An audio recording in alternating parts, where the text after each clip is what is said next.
بسم اللہ الرحمن الرحیم۔ السلام علیکم ناظرین، ریڈ زون سے میں ہوں علی رضا الوی اور میرے ساتھ موجود ہیں جناب مظہر برلاس۔ خواتین حضرات، آپ کی خدمت میں سلام اور حسب سابق حسب روایت پاکستان کے لیے دعا۔ اللہ تعالی ہمارے اس عظیم وطن کو سلامت رکھے، یہ وطن ترقی کرے، یہاں خوشحالی ہو، اور اس وطن کو اللہ تعالی دشمنوں سے محفوظ رکھے۔ کیا خبریں الوی صاحب؟ آج جی وفاقی بجٹ پیش کیا گیا۔ وزیر خزانہ مفتاح اسماعیل نے مالی سال 2022-23 کا 9,500 ارب روپے یعنی 9.5 کھرب روپے کا بجٹ پیش کیا، جو 500 ارب خسارے کا بجٹ ہے، اور اس بجٹ میں ترقیاتی منصوبوں کے لیے 550 ارب روپے، بے نظیر انکم سپورٹس پروگرام کے لیے 364 ارب روپے رکھے گئے۔ مفتاح اسماعیل کا کہنا تھا کہ ٹیکس لیکیج یا چوری کی وجہ سے 3,000 ارب جو ہے وہ ٹیکس چوری کیا جا رہا ہے، اور وزیر اعظم جو ہے انہوں نے ٹیکس چوری کے لیے اس کو روکنے کے لیے ٹاسک فورس قائم کر دی ہے، اور پینشن فنڈ کے لیے 10 ارب روپے رکھے گئے ہیں۔ 1 لاکھ لیپ ٹاپ جو ہیں وہ آسان قسطوں پر فراہم کیے جائیں گے۔ شمالی وزیرستان میں یونیورسٹی بنائی جائے گی۔ نوجوانوں کو 5 لاکھ روپے تک بلا سود قرضے دیے جائیں گے، اور 2.5 کروڑ روپے تک قرضے دیے جائیں گے آسان اقساط پر، تاکہ 20 لاکھ نوجوان جو ہیں وہ اپنے روزگار کا انتظام کر سکیں۔ پھر ملک بھر میں یوتھ ڈیولپمنٹ سینٹر قائم کیے جائیں گے۔ انڈسٹری بہتر بنانے کے لیے انڈسٹریل فیڈرز کو لوڈ شیڈنگ سے مستثنیٰ کر دیا گیا ہے، اور ایکسپورٹر کے تمام کلیم کو فوری ادا کرنے کا حکم دیا گیا۔ وفاقی ترقیاتی پروگرام کے لیے 800 ارب روپے رکھے گئے ہیں۔ جی ڈی پی کی شرح 5% رکھی گئی ہے، اور 440 ارب روپے کے نئے ٹیکس لگائے گئے ہیں۔ تنخواہ دار طبقے کی تنخواہ میں، سرکاری ملازمین کی تنخواہوں میں 15% اضافہ کیا گیا ہے، پینشن میں بھی اضافہ کیا ہے۔ یہ ساری صورتحال کا جائزہ لیں گے۔ پھر پی ٹی آئی کی 19 ارکان اسمبلی کے ناقابل ضمانت وارنٹ گرفتاری جاری ہوئے ہیں۔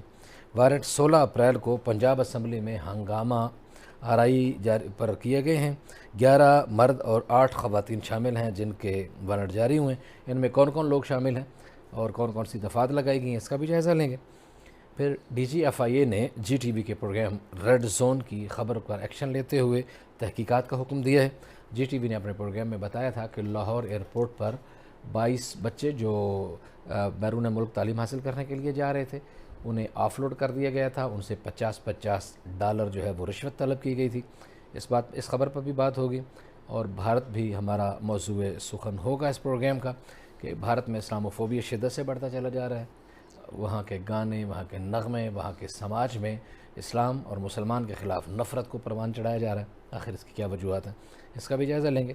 لیکن مظہر برلاس صاحب کی طرف بڑھتے ہیں، اور مظہر برلاس صاحب سے پوچھتے ہیں کہ آج کے بجٹ پر ان کا اوورآل تجزیہ کیا ہے۔ برلاس صاحب، آپ نے بجٹ سنا، دیکھا، ظاہر ہے سارا دن آج یہی معاملہ چل رہا تھا۔ شام کو بجٹ جب پیش ہو گیا، اس کے بعد تبصرے بھی چل رہے تھے، تو آپ کو یہ اوورآل بجٹ کیسے لگا؟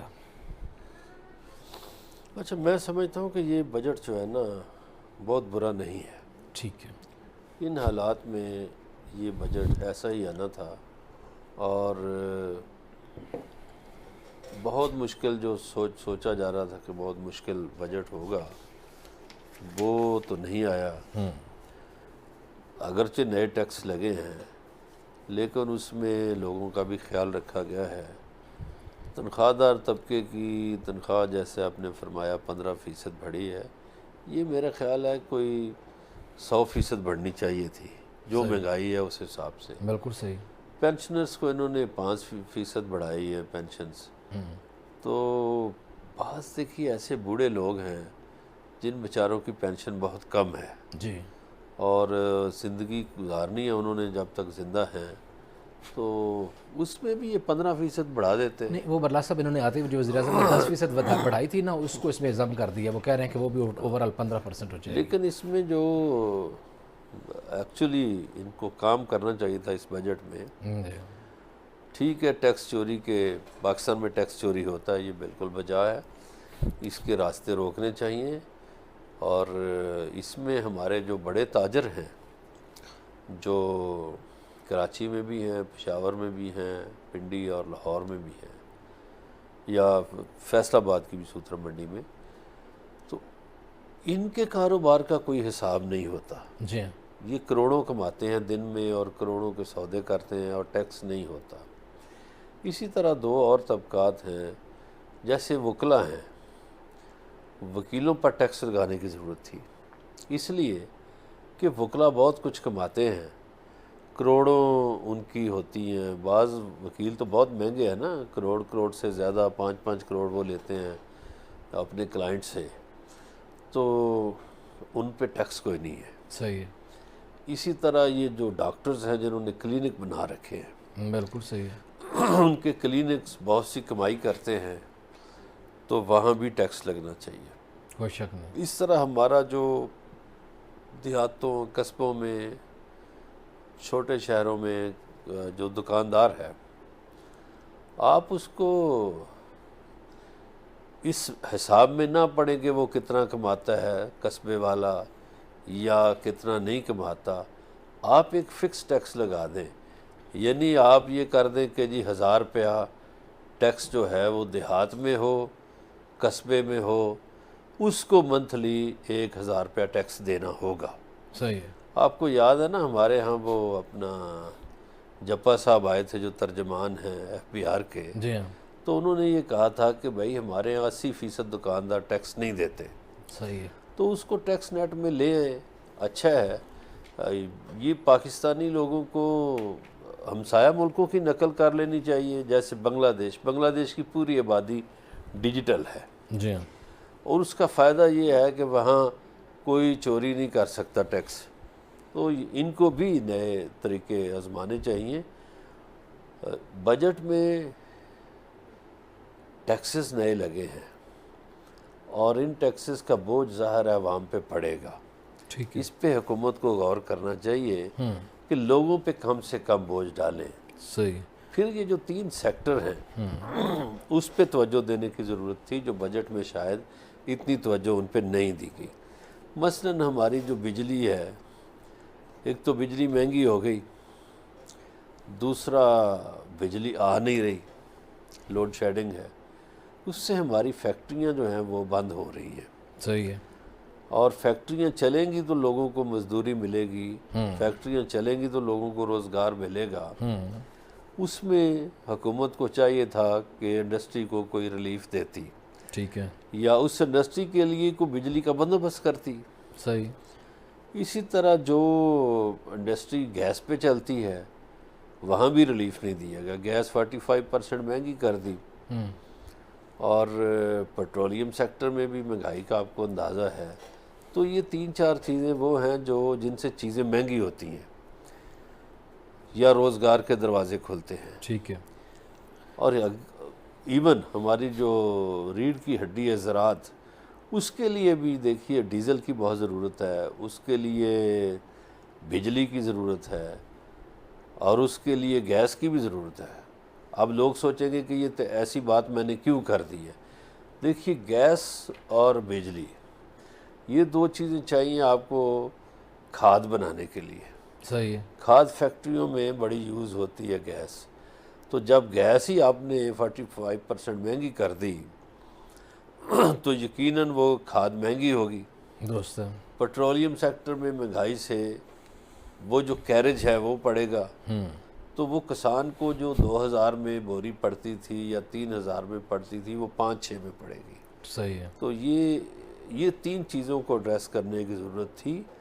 ابھی چونکہ اس میں بجٹ میں تجاویز آنی ہے، تو ہم بھی یہ تجویز دیتے ہیں کہ جناب والا 2 سیکٹر ہیں آپ کے جو آپ کے ملک کی خوشحالی کر کے کھڑا کر سکتے ہیں، آپ کے ملک کو اکنامک کرائسس سے بچا سکتے ہیں۔ صحیح ہوگا جی، یہ دونوں سیکٹر جو ہیں، ایک زراعت ہے اور ایک انڈسٹری ہے، تو آپ زراعت کو بھی سہولیت دیں اور انڈسٹری کو بھی دیں تاکہ آپ کا ملک ترقی کرے۔ ٹھیک ہو گیا جی۔ اچھا، قرضہ اسکیم جو دے رہے ہیں، اس قرضہ اسکیم میں خواتین کے لیے 5% کوٹا مختص کر دیا گیا ہے، اور اس کے علاوہ افراط زر جو ہے اس کی شرح کو کم کر کے 11.5% پر لائے جانے کا کہا گیا ہے، اور سبسڈیز پر 1515 ارب روپے خرچ ہوں گے، جبکہ چینی اور آٹے کی سبسڈی کے لیے 12 ارب روپے مختص کیے گئے ہیں، اور ٹارگیٹڈ جو سبسڈی ہے اس کے لیے 699 ارب روپے مختص کیے گئے ہیں۔ اچھا، یہ وہی پروگرام ہے جو عثمان ڈار چلاتے تھے، جوان پروگرام، جس میں نوجوانوں کو قرضے دی۔ مفتاح صاحب نے اس کی تعریف بھی خیر کی تھی اس پروگرام کی، لیکن مجھے یہ نہیں سمجھ آتی کہ ایک گروتھ ریٹ جو انہوں نے کم ہدف رکھا ہے، حالانکہ پاکستانی معیشت تو جا رہی تھی 6% پہ، تو انہوں نے 5% کیوں رکھ دیا ہے؟ ان کو تو چاہیے تھا کہ یہ 7% رکھتے، لیکن یہ میرا خیال ہے کوئی خدشات ہوں گے۔ ایک اور میرے ذہن میں ایک سیاسی بات آ رہی ہے آج کے بجٹ کو دیکھ کر، یہ بجٹ معاشی سے زیادہ سیاسی الیکشن بجٹ ہے، تو مجھے لگتا ہے کہ یہ حکومت جو ہے یہ بجٹ پاس ہونے کے بعد الیکشن کی طرف جائے گی۔ صحیح اس بجٹ میں الیکشن نظر آ رہا ہے، اس میں معیشت کی بحالی کم نظر آ رہی ہے اور اس میں سیاست زیادہ نظر آ رہی ہے۔ ٹھیک ہے جی، نیب کے بجٹ میں 9 کروڑ 60 لاکھ روپے کا اضافہ کیا گیا ہے، یعنی 5 ارب 23 کروڑ 30 لاکھ روپے مختص کیے گئے ہیں۔ نیب کی تنخواہوں کے لیے بھی کچھ اضافہ کیا گیا ہے اور ان کے باقی اخراجات کے لیے 1 ارب 37 کروڑ روپے رکھے گئے ہیں۔ ایک تو الوی صاحب یہ جو مختلف محکمے نا ہمارے، جیسے نیب ہے، ایف آئی اے ہے اور اینٹی کرپشن ہے، یہ محکمے چونکہ کرپشن روکنے کے لیے بنے ہیں، تو ان محکموں کا بھی آڈٹ ہونا چاہیے کہ جناب والا ہم تو آپ کو اتنا بجٹ دیتے ہیں، آپ کیا کما کے قوم کی جھولی میں ڈالتے ہیں۔ ٹھیک ہے، یہ نیب سے بھی پوچھا جانا چاہیے، یہ ایف آئی اے سے بھی پوچھا جانا چاہیے، اور یہ پوچھا جانا چاہیے اینٹی کرپشن سے کہ جناب والا آپ کی تنخواہوں پہ کروڑوں خرچ ہوتے ہیں، آپ کما کے کیا دیتے ہیں قوم کو۔ ہر وہ ادارہ جو کما کے نہیں دیتا یا جو نقصان میں ہے اس کا حساب ہونا چاہیے، بہت ضروری ہے۔ خواہ وہ ریلوے ہے، خواہ وہ پی آئی اے ہے، خواہ وہ نیب ہے، خواہ وہ اینٹی کرپشن ہے، خواہ وہ ایف آئی اے ہے۔ بھئی آپ کا محکمہ کم از کم اپنی تنخواہیں تو نکالے۔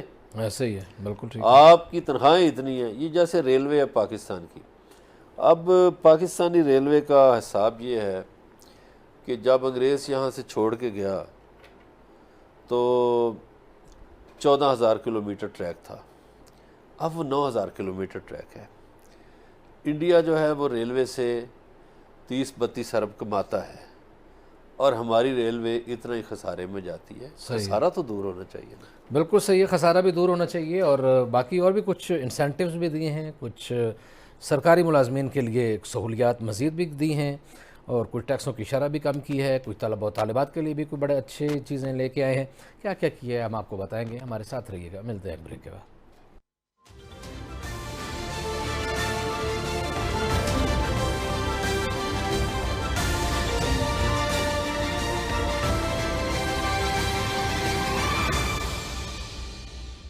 ویلکم بیک ناظرین، بریک پہ جانے سے پہلے بجٹ پہ بات ہو رہی تھی، ابھی بھی بجٹ پہ بات کریں گے، لیکن بتائیں گے کہ آج مفتاح اسماعیل نے بجٹ سپیچ کرتے ہوئے یہاں بہت سارے اعداد و شمار بتائے، وہاں انہوں نے پچھلی حکومت کا بھی قصہ پڑھنا بھولنا نہیں ہے، وہ ان پہ بھی کچھ اعتراضات کیے، کچھ الزامات لگائے، اور انہوں نے کیا کہا ان کی زبانی سنیے، پھر اس پہ تبصرہ کرتے ہیں۔ مفتاح اسماعیل: پونے 4 سال میں ایک نا تجربہ کار ٹیم نے ملک عزیز کو تباہی کے دہانے پر لا کھڑا کیا۔ ہر سال ایک نیا آدمی بجٹ پیش کرتا اور ہر سال بلکہ سال کے دوران حکومت کی معاشی پالیسی تبدیل ہو جاتی۔ مشکل فیصلوں کی کڑی ابھی مکمل نہیں ہوئی، لیکن یہ ایک مشکل راستہ ضرور ہے، لیکن دیر پا ترقی کا صرف یہی راستہ ہے۔ جی، یہ دیر پا ترقی کے راستے پر گامزن ہیں، اور یہ کہہ رہے ہیں کہ پچھلی حکومت میں کیونکہ ناتجربہ کار لوگ تھے، ہر سال کوئی نہ کوئی نیا بندہ آتا تھا، بجٹ پیش کر جاتا تھا، یہ مسائل اس وجہ سے ہیں۔ آپ کا کیا خیال ہے؟ اچھا جی، یہ ایک تو مفتاح صاحب بھی اپنے قائدین کی طرح ماشاءاللہ کافی جھوٹ بولنے پہ عبور حاصل ہے ان کو۔ جو اکنامک سروے ہے اس پہ مفتاح صاحب کے سائن ہیں جی، اور اس سروے میں مانا گیا ہے کہ پچھلی حکومت کی اکنامک پالیسیاں بالکل درست تھیں۔ اچھا جی، اور اس میں مانا گیا ہے کہ فلاں فلاں سیکٹر میں ہمارا گروتھ ریٹ جو تھا وہ بڑھا ہوا تھا۔ ٹھیک ہے، اور مفتاح صاحب نے چند روز پہلے اس حکومت کے کئی پروگراموں کی تعریفیں کی تھیں۔ ٹھیک ہے، دوسرا، وہ جو ناتجربہ کار ٹیم تھی وہ تو لوگوں کو پیٹرول سستا دے رہی تھی، لوگوں کو بجلی بھی سستی دے رہی تھی، اور بجلی بھی دے رہی تھی، جی ہاں، اور گیس بھی دے رہی تھی۔ تو اب چونکہ تجربہ کار آ گئے ہیں تو تجربہ کاروں نے ایک ہفتے میں 60 روپے پیٹرول بڑھا دیا، تجربہ کاروں نے 1-2 ہفتوں میں بجلی کا نرخ بڑھا دیے، اور 45% گیس بھی بڑھا دی، 47% بجلی بڑھائی. تو مجھے نہیں پتا کہ تجربہ کاروں کا لوگوں کو فائدہ ہوا یا نا تجربہ کاروں کا ہوا. بہر کیف اگر وہ ہر آدمی نے بجٹ نئے آدمی نے پیش کیا تو مفتاح صاحب آپ سے وہ بہتر اکانومی جانتے تھے جو حفیظ شیخ تھے یا خاص طور پہ شوکت ترین جو ہیں. میں تو سمجھ شوکت ترین اس وقت شاید یہ جو سیاسی معاشی لوگ ہیں ان میں سے سب سے بہتر آدمی ہے کہ وہ گراؤنڈ ریالٹیز کو مد نظر رکھ کے بات کرتا ہے. صحیح ہو گیا جی. اور شوکت ترین کے خلاف بھی اگر بات ہو نا تو وہ اپنے خلاف بھی کرتا ہے. یہ کسی شخص کی یہ ایک اچھی بات ہے کہ آپ ہمیں خواہ مخواہ دوسروں پر الزام لگائیں. اور اپنے اب مفتاح صاحب چونکہ ان کے پاس آج مائک تھا جو مرضی کہہ دیں جس کے پاس بھی ہو. بہر کیف دوسروں پہ تنقید سے پہلے مفتاح صاحب کو اپنی 1.5-2 ماہ کی کارکردگی دیکھنی چاہیے تھی. صحیح ہو گیا کہ انہوں نے لوگوں کے لیے کیا کیا. چلیں کچھ اور پہلوؤں کا جائزہ لے لیتے ہیں جی. دفاعی بجٹ 1523 ارب روپے مقرر کیے گئے ہیں. پچھلے سال یہ 1370 ارب تھا. اب سول انتظامیہ کے لیے بجٹ 550 ارب رکھا گیا ہے. کراچی میں فراہمی آب کے لیے K4 منصوبے کے لیے 20 ارب روپے مختص کیے گئے ہیں. اور یہ بھی کہا گیا ہے کہ سپورٹس کے لیے یعنی کوئی چھوٹے کہہ رہے ہیں منی سپورٹس اسٹیڈیم بنائے جائیں گے ان کے لیے 250 ارب روپے رکھے گئے ہیں جس میں ٹیلنٹ ہنٹ اور سپورٹس ڈرائیو پروگرام بھی ہے وہ بھی رکھ رہے ہیں. اور جو سرکاری ملازمین کے لیے وہ میں نے بات کی تھی تنخواہ دار طبقے کے لیے اس کے لیے انکم ٹیکس کی جو شرح ہے حد پہلے 6 لاکھ تھی وہ بڑھا کے 12 لاکھ کر دی گئی ہے. 12 لاکھ تک کوئی ٹیکس نہیں ہوگا. 12 لاکھ کے اوپر 100 روپے ٹوکن ٹیکس ہوگا اور 1600 cc سے زائد گاڑیوں کے اوپر ایڈوانس ٹیکس ہوگا. کریڈٹ اور ڈیبٹ اور پری پیڈ کارڈ کے اوپر بیرون ملک رقم بھیجنے والوں پر نان فائلر پر 2% اور فائلر پر 1% ٹیکس ہوگا. جبکہ 10,000 طلبہ کو بے نظیر انڈر گریجویٹ اسکالرشپس دیے جائیں گے اور 65 ارب روپے مختص کیے گئے ہیں HEC کے لیے. اچھا جی ایک تو یہ ہے کہ ٹیکسز تو آپ نے بہت بتا دیے ہیں کافی لگائے ہیں. ایک جو دفاعی بجٹ کی بات کی ہے آپ دیکھیے کہ مفتاح اسماعیل صاحب نے سویلین ویلفیئر کے لیے 80 ارب کا کٹ لگایا اور ڈیفنس بجٹ کو 81 ارب زیادہ دے دیا. جی تو ضرورت تو اس وقت یہ تھی کہ آپ کی سویلین آبادی کو جو خط غربت سے نیچے ہے غالباً 36-37% لوگ جی ہاں تو انہیں ریلیف دینے کی ضرورت تھی. ایسے ہی ہے. نہ کہ بڑے اداروں کو خوش کرنے کی ضرورت تھی. تو بڑے ادارے بھی اسی وقت تک دیکھیے ان کی پرفارمنس بہتر رہتی ہے جب تک لوگ خوشحال ہوں قوم خوشحال ہو. ہم دفاع پہ نہیں تنقید کرتے کہ ٹھیک ہے ملکوں کی ضرورت ہے ایک مضبوط دفاع لیکن یہ بھی تو ضروری ہے کہ آپ اپنی جو سول آبادی ہے اس کو سہولتیں دیں. ہاں جی آپ ان کے بجٹ پہ کٹ کیوں لگا رہے ہیں؟ آپ دفاع کا بجٹ بڑھائیں لیکن آپ سویلین کا بجٹ بھی بڑھائیں. وہاں آپ نے 80 ارب کا کٹ کیوں لگایا ہے؟ اور یہ سوال تو ہوتا رہے گا مفتاح صاحب سے ابھی بھی ہوگا 6 مہینے بعد بھی ہوگا 2 مہینے بعد بھی ہوگا کہ جناب والا یہ جو پبلک ریلیف کا آپ نے 80 ارب کٹ کیا یہ کیوں کیا؟ بالکل صحیح ہے جی. اور ظاہر ہے کہ تھوڑی توجہ دی جا سکتی تھی تھوڑا عوام کے لیے تعاون کیا جا سکتا. ہزاروں جو ارب روپیز ہیں ان میں سے مختلف جگہوں پہ کٹوتیاں کر کے نظام کو چلایا جا سکتا تھا ملک کو مشکل حالات سے 2-4 ملک کو بہتر انداز میں چلانے کے لیے. بہرحال اسی طرح جناب مافیاز پہ ٹیکس بڑھا دینا جی. جو امیر لوگ ہیں ان پہ ٹیکس لگائیں. امیروں پہ ٹیکس انہوں نے کچھ کیے ہیں مثلا ایک گھر جو ہے اس پہ وہ مستثنا ہوگا لیکن ایک گھر سے زیادہ جس کے گھر ہیں یا پلاٹس ہیں ان پر ٹیکس لگا دیا ہے. غیر استعمال شدہ رہائشی پلاٹس پر لگا دیا ہے. کمرشل پلاٹس پر لگا دیا ہے. اور چھوٹے ریٹیلرز کی آپ نے جو مشورہ پہلے دے رہے تھے آپ اس کے اوپر بھی انہوں نے ٹیکس عائد کر دیا ہے. فکس ٹیکس لگا رہے ہیں 3 سے 10,000 روپے تک. اس طرح ٹیکس تو یہ بہت زیادہ لگا رہے ہیں نا جی. نئے ٹیکس تو انہوں نے صحیح زبردست 440 ارب کے لگائے ہیں. نہیں جو امیر طبقہ ہے اس کو ایک گھر کو بھی مستثنا کیوں قرار دے رہے ہیں؟ نہیں جس گھر میں رہتا ہے وہ ٹھیک ہے نا. وہ اس کو انہوں نے کہا ہے کہ وہ جس گھر میں رہتا ہے وہ تو ٹھیک ہے. اس کے علاوہ جو اس کی ایکسٹرا ہے چیز اس نہیں میں کہتا ہوں ایک امیر آدمی جس گھر میں رہتا ہے اس پہ بھی ٹیکس لگنا چاہیے. جی بالکل ٹھیک ہے جی، اس پہ بھی ہونا چاہیے. اسی طرح سگریٹ کے اوپر، سگریٹ انڈسٹری پہ بہت کم ٹیکس لگایا گیا ہے جی. 150 ارب سے بڑھا کر 200 ارب کرنے کی تجویز ہے، یعنی ٹوٹل 50 ارب. حالانکہ یہ بہت زیادہ مضر صحت انڈسٹری ہے، نوجوانوں کو تباہ و برباد کر رہی ہے، لیکن اس کا مافیا بہت تگڑا ہے، بہت زیادہ طاقتور ہے، تو وہ ٹیکس بڑھانے نہیں دیتا. اس دفعہ بھی لگتا ہے وہ اپنا ہاتھ دکھا گیا. بات چیت کا سلسلہ جاری ہے، ہمارے ساتھ رہیے گا، ملتے ہیں بریک کے بعد.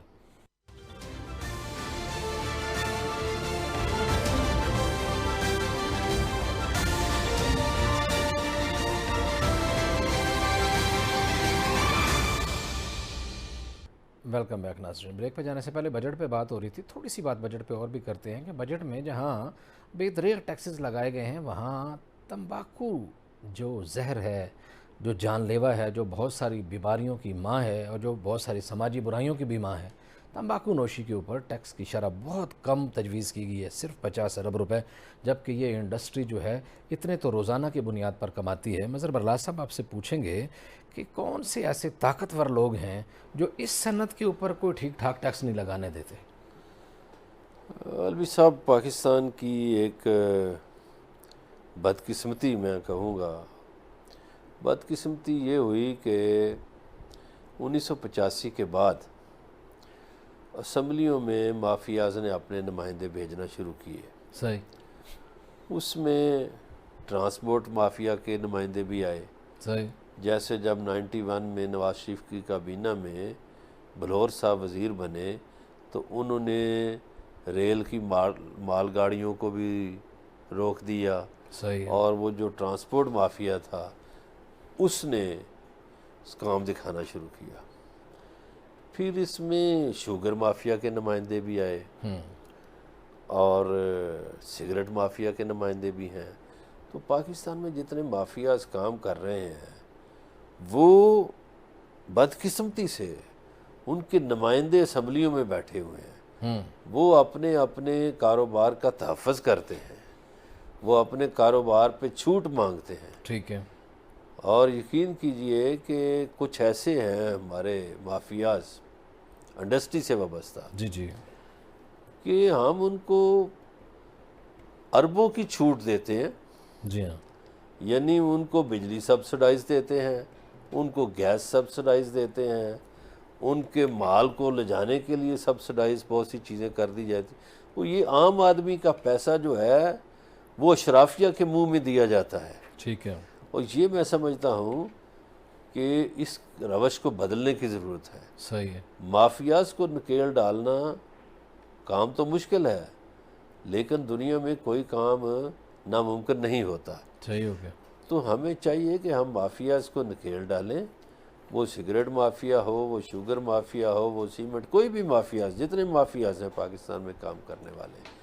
اچھا، پھر آپ یہ ہاؤسنگ سیکٹر جو ہے، یہ سوسائٹیاں بنانے والے، ہم سوسائٹیوں پہ بات کرتے ہوتے ہیں نا اکثر، جی ہاں. انہوں نے بھی اپنے نمائندے اسمبلیوں میں بھیجے ہوئے ہیں جو تحفظ کرتے ہیں ان کا. کبھی کسی نے سوچا، آج بات ہو رہی ہے کہ جی غذائی قلت ہو جائے گی، کہ آپ نے پنجاب کی فرٹائل زمین جو ہے وہ ہاؤسنگ سوسائٹیوں کی نظر کر دی.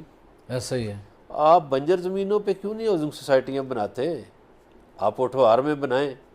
آپ کو کیا ضرورت ہے؟ آپ سرگودا میں ہاؤسنگ سوسائٹیاں بنا رہے ہیں، آپ لاہور میں ہاؤسنگ سوسائٹیاں بنا رہے ہیں، آپ فیصل آباد میں ہاؤسنگ سوسائٹیاں بنا رہے ہیں، آپ ملتان میں.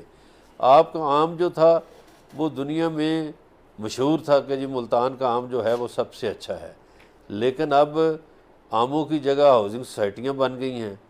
تو گزارش یہ ہے کہ یہ جو فرٹائل زمین پہ ہاؤسنگ سوسائٹیاں بنانے والا عمل ہے یہ درست نہیں. بالکل ٹھیک. مگر کیا کیا جائے کہ مافیاز کے لوگ اسمبلیوں میں بیٹھے ہیں، پارلیمنٹ میں بیٹھے ہیں. اور ایک بڑی عجیب بات ہے کہ سیاست کا جو کھیل ہے یہ بھی کروڑوں کا بنا دیا گیا. جی جی. اور یہ مافیاز نے بنایا کہ مافیاز ہی الیکشن لڑیں اور مافیاز آگے آئے، مافیاز آ گیا. عام آدمی نہ آئے جس کی سوچ لوگوں جیسی ہو. اب آپ دیکھیے کہ پہلے پارٹی ورکرز بہت آ جاتے تھے ایک زمانے میں. اب پارٹیاں کمرشل ہو گئی. اب پارٹیاں کمرشل ہیں، اب پارٹیوں میں پیسے والے لوگ آ گئے. اسی کو ٹکٹ ملے گا. بالکل. میں یقین کیجئے، مجھے پیپلز پارٹی کے 2-3 سینئر ترین لوگوں نے جن کے بال سفید ہو چکے ہیں، انہوں نے کہا ہم کیا کریں، ہم تو مجبور ہیں کہ ہمیں پیچھے دھکیل دیا جاتا ہے، پیسے والوں کو آگے کر دیا جاتا ہے. صحیح ہو تو گیا یہ ہر پارٹی میں ہے. ایسے ہمیں اگلی خبر کی طرف بڑھنا ہے. مظہر اللہ صاحب، ایک اچھی خبر یہ آئی ہے کہ ہمارے جی ٹی وی کے پروگرام ریڈ زون میں ہم نے خبر اٹھائی تھی، مسئلہ بیان کیا تھا. 4 جون کو ہم نے یہ مسئلہ بیان کیا تھا. اس مسئلے پر ڈی جی ایف آئی اے نے نوٹس لے لیا ہے اور تحقیقات کا حکم دے دیا ہے. ہم ان کے شکر گزار ہیں کہ انہوں نے ایک پازیٹیو جسچر دیا، ایک اچھا ریسپانس دیا اس خبر کو، کیونکہ یہ کوئی ہمارا آپ کا یا میرا کوئی ذاتی مسئلہ نہیں تھا.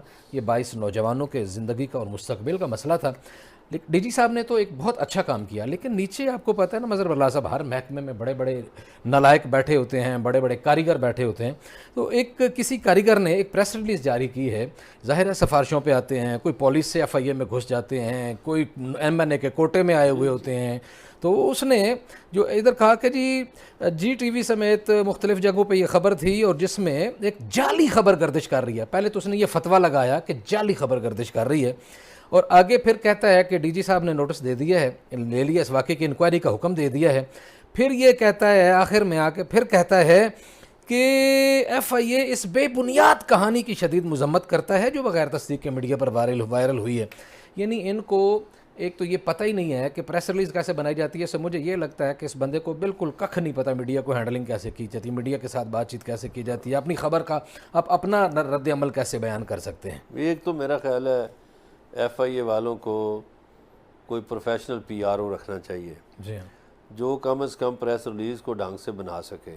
صحیح. اب انہوں نے خبر کو جعلی قرار دے دیا ہے. بھائی آپ جعلی قرار دے دیا تو آپ کے ڈی جی نے کیوں نوٹس لیا ہے؟ اور خود اس پریس ریلیز میں لکھ رہے ہیں، ہم نے جو بات بیان کی کہ 22 بچے علامہ اقبال کے نام پر قائم ہونے والے ایئرپورٹ سے قائد مسلم لیگ نون کے قائد نواز شریف، شہباز شریف وزیر اعظم پاکستان، حمزہ وزیر اعلیٰ پنجاب، مریم نواز ان کے شہر سے اور مقدس ترین شہر میں عراق میں جا رہے تھے امام حسین یونیورسٹی میں، تو وہاں روکا گیا. یہ سارا واقعہ انہوں نے ٹوٹل وہی بیان کیا ہے جو ہم نے بیان کیا ہے. لیکن وہ جو $50 والی بات ہے، کیونکہ وہ سچ بات ہے، وہ تکلیف ہوئی ہے، اس پہ کہتے ہیں یہ بات غلط ہے. حالانکہ انہوں نے درخواست بھی دی وہاں کہ ایک عورت نے اور ایک مرد نے ہم سے $50 مانگے اور ہم اپنی اس خبر پہ بالکل قائم ہیں. اصل بات یہ ہے کہ قانون سارا کمزور کے لیے ہے، طاقتور کے لیے نہیں.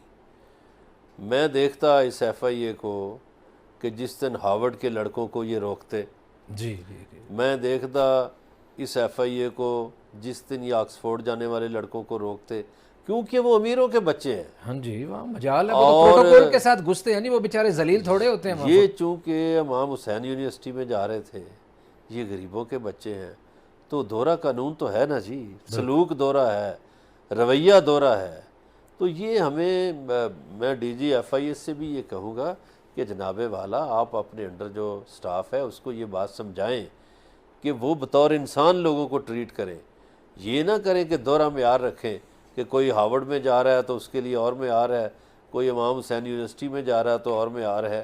اور پھر سب سے بڑی جو انہوں نے پریس ریلیز میں تو یہ بات کر دی نا، تو یہ بھئی کیسے ہو گیا کہ آپ لوگوں نے بورڈنگ کارڈ جاری ہو گئے اور پھر واپس کر دیے گئے. مان رہے ہیں کہ کلیئر ہونے والے 4 مسافروں کو ایئر لائن کی درخواست پر ہم نے اتارا ہے. آپ دہشت گردوں کے بغیر آپ اتار نہیں سکتے کسی کو. ایک اور 2 نمبری جو اس پریس کانفرنس میں آیا، پریس ریلیز میں آئی کہ جی اسٹوڈنٹس کو پتہ نہیں تھا کہ وہ کہاں جا رہے تھے اور کہاں پڑھتے رہے ہیں، یہ بھی نہیں پتا. یہ بھی بات ہو سکتی ہے کہ ایک بچے کو پتہ ہی نہ ہو میں کہاں پڑھتا رہا ہوں. عجیب و غریب بات ہے کہ ہم تو دیکھیں کتنے سال ہو گئے ہیں پڑھے ہوئے، ہم تو ابھی تک نہیں بھولے کہ ہم گورنمنٹ کالج لاہور سے پڑھے ہیں. صحیح ہے، ٹھیک ہے یہ نہیں تو یہ کیسے بھول گئے؟ یہ تو ابھی بیچارے ایک جگہ سے پڑھ کے دوسری جگہ جا رہے ہیں. تو یہ بالکل ایک لا یعنی قسم کی انہوں نے پریس ریلیز جاری کی ہے.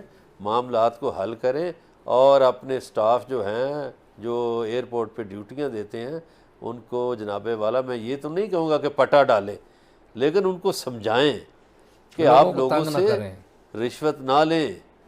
آپ رشوت لے کر اپنی قبریں کیوں خراب کر رہے ہیں؟ بالکل صحیح ہے جی. اس پہ دوبارہ ڈی جی ایف آئی اے صاحب سے بھی ہمارا یہی ہوگا. ان کا کریکٹر جو ہے بڑا پازیٹیو ہے, ان کا سارا رویہ, سارا کردار اس معاملے میں بہت پازیٹیو رہا ہے, اور ہمیں توقع ہے کہ وہ آئندہ بھی پازیٹیو ہوگا. اور اس میں لوگوں کو خوشی اس بات کی ہوگی کہ جن لوگوں نے ان کو تنگ کیا, لوگوں کے بیچاروں نے پتہ نہیں کس طرح, ان کی ماؤں نے زیور بیچا, ان کے باپوں نے برتن بیچے, کپڑے بیچے, گھر سے کس طرح ان کو ٹکٹوں کا انتظام کیا, بچے جا رہے تھے, وہ ٹکٹ ان کے ضائع ہو گئے, اس کمپنی نے ان کو ٹکٹ واپس نہیں کیے. اور کو دیکھ کر مجھے تو عباس تابش کا ایک شعر یاد آ رہا ہے کہ شہر میں آ کے پڑھنے والے بھول گئے کس کی ماں نے کتنا زیور بیچا تھا. بالکل صحیح بات ہے, لیکن یہ بچے تو بیچارے آگے جانا چاہ رہے تھے اور ان کو بھلا دیا گیا. راستے میں کھڑے ہوئے لوگوں نے اپنے $50 کے لیے, ٹوٹل $1100 تو تھے یار, یہ کوئی بات ہے کرنے والی. آپ وہ کسی اور سے مروڑ لو جس طرح مروڑتے ہو, لیکن غریبوں کے اوپر تھوڑا سا رحم کیا کرو. آج اتنی آپ سے ملاقات ہوگی, کل اپنا خیال رکھیے گا. اللہ نگہبان.